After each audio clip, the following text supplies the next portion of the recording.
ఒక చేత్తో 2019 మేనిఫెస్టోని పట్టుకొని దాన్ని అమలు చేశానని, మరొక చేత్తో ఇక మీదట చేయబోయేటువంటి పనులను చెప్పగలిగినటువంటి దమ్ము ధైర్యం ఉన్నటువంటి ఒక గొప్ప ముఖ్యమంత్రి జగన్మోహన్ రెడ్డి గారు ఈ దేశంలోనే లేరని చెప్పేందుకు కూడా నాకు చాలా గర్వంగా ఉంది. జగన్మోహన్ రెడ్డి గారు ఫ్యాన్ గుర్తుకి ఓటేస్తే ఇప్పటి వరకు మారినటువంటి జీవితాల యొక్క గణాంకాలను వివరిస్తూ మళ్ళీ ఫ్యాన్ గుర్తుకి ఓటేస్తే ఏం చేస్తానో చెప్తూ ఉంటే, మరొక పక్కన చంద్రబాబు నాయుడు గారు 14 ఏళ్లు ముఖ్యమంత్రిగా పనిచేసి ప్రజలకి ఎలాంటి మేలు చేశానో చెప్పుకోలేనటువంటి ఒక దిక్కుమాలినటువంటి పరిస్థితిలో ఉన్నటువంటి వ్యక్తి ఆయన పదే పదే ఒకటే చెప్తా ఉన్నారు, జగన్మోహన్ రెడ్డి గారిని ఓడించడమే మా అందరి ముందున్నటువంటి లక్ష్యమని రోడ్ల మీద ఇష్టానుసారం తిరుగుతా ఉన్నారు. 14 ఏళ్లు ముఖ్యమంత్రిగా చేసి 4 మంచి పనులు కూడా చెప్పుకోలేకపోతా ఉన్నారంటే, ఇలాంటి ఒక నీచమైనటువంటి చంద్రబాబు గారు లాంటి రాజకీయ నాయకుడిని ప్రజలు ఎప్పటికీ కూడా హర్షించరని కూడా ఈ సందర్భంగా తెలియజేస్తా ఉన్నా. జగన్మోహన్ రెడ్డి గారికి ప్రజల్లో వస్తున్నటువంటి ఆదరణ చూసి అక్కస్తో, ఈర్ష్యతో, ద్వేషంతో ఆయన నిరాశ నిస్పృహల్లోకి వెళ్లిపోయి జగన్మోహన్ రెడ్డి గారి మీద దాడి చేయండి అని, చంపండి అని ఆయన హింసని ప్రేరేపించేలాగా, కిరాయి మోకలకి ఆయన ఏదో నాయకుళ్లాగా, ఆయన ప్రజాస్వామ్యంలో ఒక రాజకీయ పార్టీ నాయకుల్లా మాట్లాడట్లా, కిరాయి మోకలకి నాయకుల్లాగా, లేకపోతే సుఫారీ ఇచ్చి హత్యలు చేయించేటువంటి ఒక గ్యాంగ్ కి నాయకుల్లాగా చంద్రబాబు నాయుడు గారు మాట్లాడుతూ ఉన్నారంటే ప్రజలు దీన్ని గమనించాలి. ఇటువంటి వ్యక్తి వలన పేద ప్రజల జీవితాల్లో ఎటువంటి మార్పు రాదు. ఇటువంటి వ్యక్తిని ఈ రాష్ట్రం నుంచి పారద్రోలకపోతే, తరిమేయకపోతే పేద ప్రజల జీవితాల్ని చిదిమేస్తారని కూడా ఈ సందర్భంగా ప్రజలకైతే తెలియజేస్తా ఉన్నా. చంద్రబాబు గారి సభల్లో కూడా ప్రజలు ఒకటే చెప్తా ఉన్నారంట, నిన్ను నమ్మం బాబు, మా నమ్మకం జగన్ గారే అని ప్రతి చోట చెప్తా ఉండబట్టే ఆయన బ్యాలెన్స్ కోల్పోయి మతి స్థిమితం తప్పి జగన్మోహన్ రెడ్డి గారి మీద ఇష్టానుసారం మాట్లాడుతూ ఉన్నారు. మనం చూస్తున్నాం, సీఎం జగన్ గారు పేద ప్రజల జీవితాల్లో మార్పు రావాలని, నిన్న కన్నా నేడు, నేటి కన్నా రేపు వారి జీవితాలు బాగుండాలని, వారి పిల్లల జీవితాలు బాగుండాలని, పేద ప్రజలు డబ్బున్న వారి పిల్లలతో సమానంగా చదువుకోవాలని, నాణ్యమైన విద్యని అందిస్తూ, ఉన్నతమైనటువంటి విద్యని అందిస్తూ సామాన్య ప్రజల జీవితాల్లో ఒక తరాన్ని మార్చాలని నిరంతరం కృషి చేస్తున్నటువంటి జగన్మోహన్ రెడ్డి గారు ఈ రోజున సరస్వతి దేవికి మారు రూపంగా మారిపోయారని పేద ప్రజలందరూ కూడా ఆయన్ని కొనియాడుతా ఉన్నారు. ప్రతి అక్క చెల్లెమ్మకి సొంత ఇంట్లో ఉండాలనేటువంటి కల ఉంది. ఆ కలని సాకారం చేయాలనేటువంటి ఒక గొప్ప ఉద్దేశంతో జగన్మోహన్ రెడ్డి గారు రాష్ట్రంలో 31 లక్షల మంది అక్క చెల్లెమ్మలకి ఇళ్ల పట్టాలు ఇచ్చి వారిని సొంత ఇంటి కల సాకారం చేయాలని ఇప్పటికే సుమారు 9.2 లక్షల ఇళ్ల నిర్మాణం పూర్తి చేసి, మిగతా వాటిల్లో ఇళ్ల నిర్మాణం శరవేగంగా జరుగుతా ఉన్నాయి. మరి మళ్ళీ ఆయన ముఖ్యమంత్రిగా ప్రమాణ స్వీకారం చేసిన తర్వాత చాలా వేగంగా ఆ ఇళ్ల నిర్మాణం పూర్తి చేసి అక్క చెల్లెమ్మల సొంత ఇంటి కలని సాకారం చేసి పూర్తి చేస్తానని కూడా ఆయన హామీ ఇస్తా ఉన్నారు. అటువంటి పని ఎక్కడైనా సరే చంద్రబాబు నాయుడు గారు కానీ, కూటమిలో నాయకులు కానీ ఎక్కడైనా మాట్లాడుతున్నారా? ఎక్కడైనా చెప్తున్నారా? ఒకళ్ళ భజన ఒకళ్ళు చేసుకుంటున్నారు అక్కడ. వ్యానుల మీద నుంచొని చంద్రబాబు నాయుడు గారేమో పవన్ కళ్యాణ్ గారిని పొగడ్డం, పవన్ కళ్యాణ్ గారేమో చంద్రబాబు నాయుడు గారిని పొగడ్డం. ఒకళ్ళ మీద ఒకళ్ళు భజన చేసుకోవడమే, అంతేగాని ప్రజలకి మంచి చేస్తామని కానీ, ప్రజలకి మేలు చేస్తామని కానీ, పథకాలు ప్రవేశపెడతామని కానీ ఎక్కడ మాట్లాడట్లా వాళ్ళు.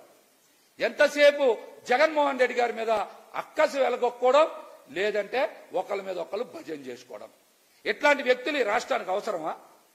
ఎట్లాంటి కూటములు ఈ రాష్ట్రానికి అవసరమా?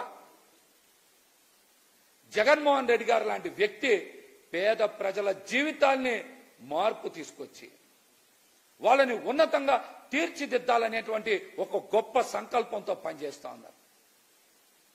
అందుకని పేద ప్రజల నమ్మకం జగన్మోహన్ రెడ్డి గారు అయ్యారు. పేద ప్రజల నమ్మకం జగన్మోహన్ రెడ్డి గారు అయ్యారు. ఈ రోజున ప్రతి ఇంట్లో జగన్మోహన్ రెడ్డి గారు బొమ్మ పెట్టుకొని పూజిస్తున్నారంటే ఆయన యొక్క పరిపాలన విధానం, పేదల పట్ల జగన్మోహన్ రెడ్డి గారికి ఉన్న ప్రేమ, వాళ్ళ జీవితాల్ని ఉన్నతంగా తీర్చిదిద్దాలనేటువంటి ఒక కమిట్మెంట్. అందుకనే జగన్మోహన్ రెడ్డి గారిని జననాయకుడిగా ఈ ప్రజలందరూ కూడా ఆయన్ని కొలుస్తా ఉన్నారు. మాట మాటికి నిరుద్యోగం, ఉద్యోగాలు లేవు అని మాట్లాడుతూ ఉన్నారు. ఈ రాష్ట్రంలో సచివాలయ వ్యవస్థని ఏర్పాటు చేసి 2 లక్షల మందికి పైగా ఉద్యోగాలు ఇస్తే అవి ఉద్యోగాలు ఇచ్చినట్టు కాదా? అవి ఉద్యోగాలు ఇచ్చినట్టు కావా? అవి ప్రభుత్వ ఉద్యోగాలు కావా? నిరుద్యోగం మీద కూటమిలో ఏ నాయకుడితో అయినా సరే, చంద్రబాబు గారితో అయినా, పవన్ కళ్యాణ్ గారితో అయినా, ఆ పార్టీలో ఏ నాయకులతో అయినా సరే, నిరుద్యోగం మీద చర్చించేటువంటి దానికి మేము బహిరంగంగా సిద్ధంగా ఉన్నాం. గణాంకాలతో సహా బయటికి వస్తాం. ఎవరైనా సరే దీని మీద మాతో మాట్లాడచ్చు.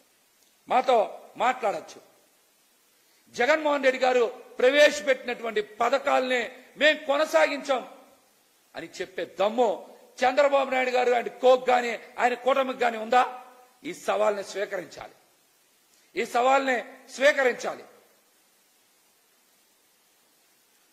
మేనిఫెస్టో అంటే జగన్మోహన్ రెడ్డి గారు చెప్పారు, మాకు బైబిల్, ఒక ఖురాన్, ఒక భగవద్గీత అని. కానీ చంద్రబాబు నాయుడు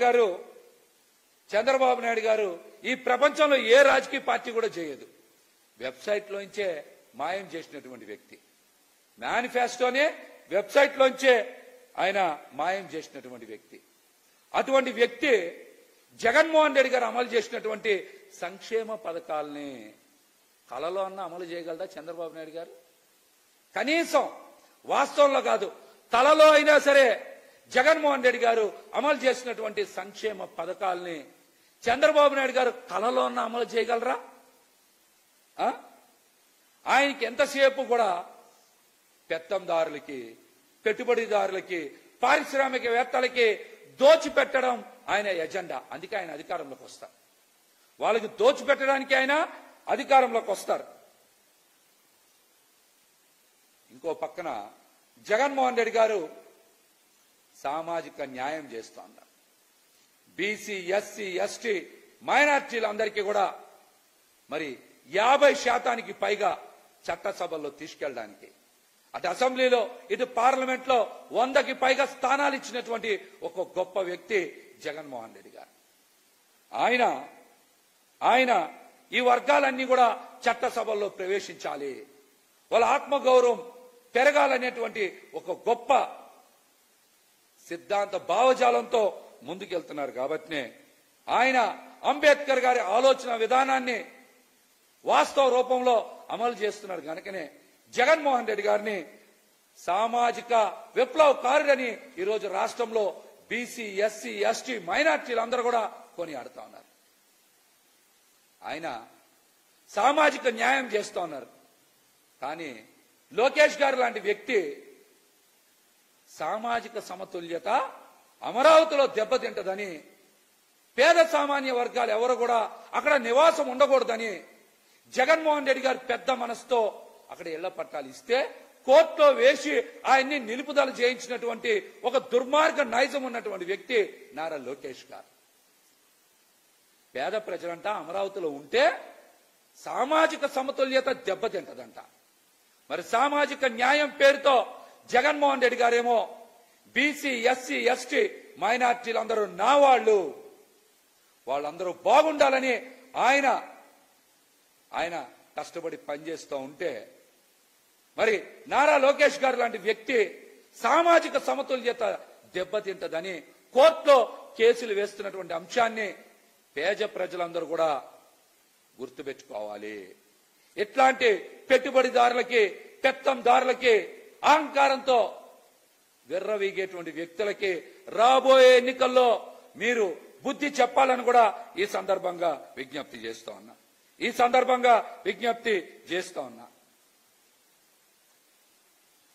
పవన్ కళ్యాణ్ గారు నిన్న కూడా ఏదో మాట్లాడుతూ ఉన్నారు. అసలు కాపులకి మేలు చేసింది జగన్మోహన్ రెడ్డి గారు కాదా? కాపుల్ని మోసం చేసింది చంద్రబాబు నాయుడు గారు, పవన్ కళ్యాణ్ గారు కాదా? కాపు సామాజిక వర్గం అభివృద్ధి చెందాలని జగన్మోహన్ రెడ్డి గారు గత మేనిఫెస్టోలో 10,000 కోట్ల రూపాయలు, ఏడాదికి 2,000 కోట్ల రూపాయలు ఖర్చు చేస్తాం, అక్క చెల్లెమ్మల జీవితాలు మెరుగ్గా ఉండడానికి సహకరిస్తామని చెప్పి మేనిఫెస్టోలో చెప్పిన దానికన్నా మిన్నగా 34,000 కోట్ల రూపాయలు కాపు సామాజిక వర్గ అభివృద్ధికి, సంక్షేమానికి ఖర్చు పెట్టి కూటమి కన్నా మిన్నగా అసెంబ్లీ, పార్లమెంట్ స్థానాలు ఇచ్చినటువంటి గొప్ప వ్యక్తి జగన్మోహన్ రెడ్డి గారు. కాపులకి మేలు చేసినటువంటి వ్యక్తే జగన్మోహన్ రెడ్డి గారు.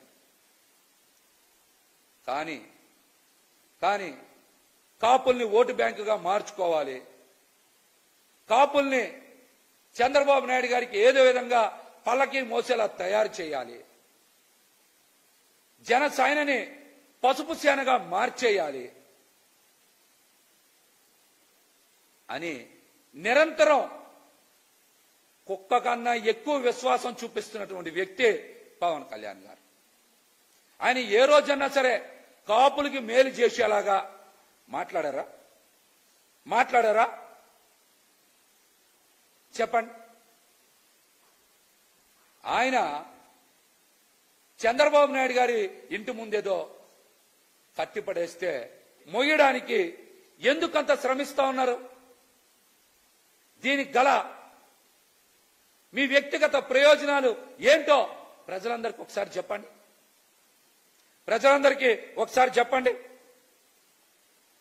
పవన్ కళ్యాణ్ గారు పొద్దున్న లేచిన దగ్గర నుంచి ఎన్నికల ప్రచారంలో తెలుగుదేశం పార్టీ అధ్యక్షులు చంద్రబాబు నాయుడు గారి గురించి భజన చేయడం, బాకా ఓదడం, ఇదే పని అయిపోయింది ఆయనకి. ఇదే పని అయిపోయింది. ఆయన తీరు చూసి కాపు సామాజిక వర్గం కూడా తీవ్రంగా కలత చెందుతూ ఉంది. పవన్ కళ్యాణ్ గారు ఎదగడో, కాపుల్లో మరొకరిని ఎదగనివ్వరు. ఆయన రాజకీయం చెయ్యడు, ఇంకొక వ్యక్తిని రాజకీయాలు చెయ్యనివ్వరు. ఇదేం వ్యవహారం? మీ తీరు పట్ల కాపు సామాజిక వర్గం తీవ్రంగా నష్టపోతా ఉంది. కాపు సామాజిక వర్గ ఆత్మ గౌరవం దెబ్బతింటా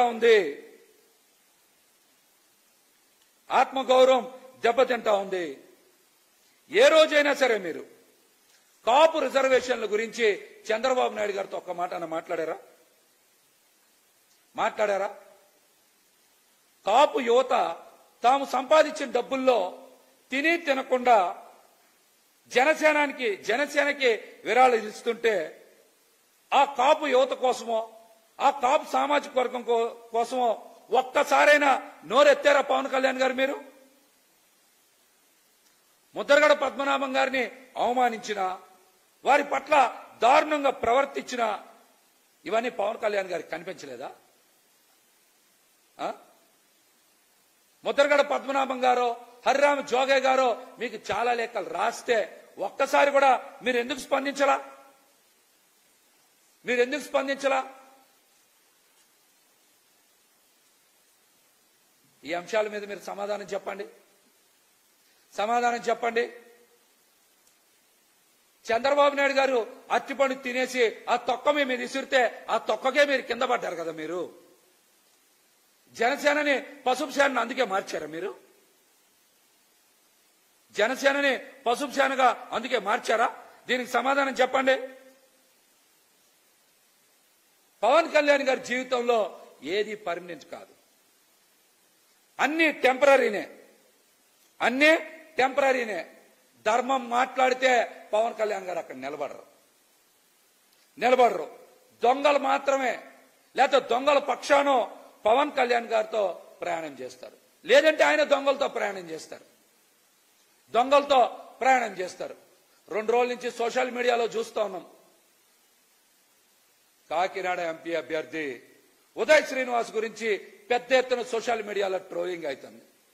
ఆయన ఇంజనీరింగ్ చదవలేదని, ఆయన మీద లుకౌట్ నోటీసులు ఉన్నాయని, విదేశాల్లో మోసం చేశారని, వీటి మీద మీరు ప్రజలకి స్పష్టత ఇవ్వాలి. విదేశాల్లో లుకౌట్ నోటీసులు ఉన్నటువంటి వ్యక్తిని పక్కనేసుకొని ప్రచారం చేస్తున్నటువంటి మీరు ప్రజల గురించి మాట్లాడే అర్హత లేదు. దొంగల్ని 420ని పక్కన నుంచో పెట్టుకొని ప్రచారం చేసేటువంటి మీకు ప్రజలు మద్దతు ఇవ్వరు. ఇంకో ముఖ్యమైన విషయం, పవన్ కళ్యాణ్ గారికి ఎక్కడ బాగా తగ్గాలో తెలుసు, ఎలా తగ్గాలో బాగా తెలుసు. ఎక్కడ తగ్గితే చంద్రబాబు నాయుడు గారి దగ్గర బాగా ప్యాకేజ్ వస్తుందో తెలిసినటువంటి ఏకైక వ్యక్తి ఈ రాష్ట్రంలో పవన్ కళ్యాణ్ గారే. కెమెరానో లైట్సో లేదో ప్యాకేజీ ఉంటేనే ఆంధ్రప్రదేశ్ ప్రజల వంక చూస్తారు, లేకపోతే ఆయన ఎప్పుడు చూడరు. ఆయనకి ఆంధ్రప్రదేశ్ ప్రజలు కూడా గుర్తుకు రారు. గత ఎన్నికల్లో గాజువాకలో ఓడిపోయారు. ఏ రోజైనా సరే గాజువాక నియోజకవర్గాన్ని 5 ఏళ్లలో సందర్శించారా?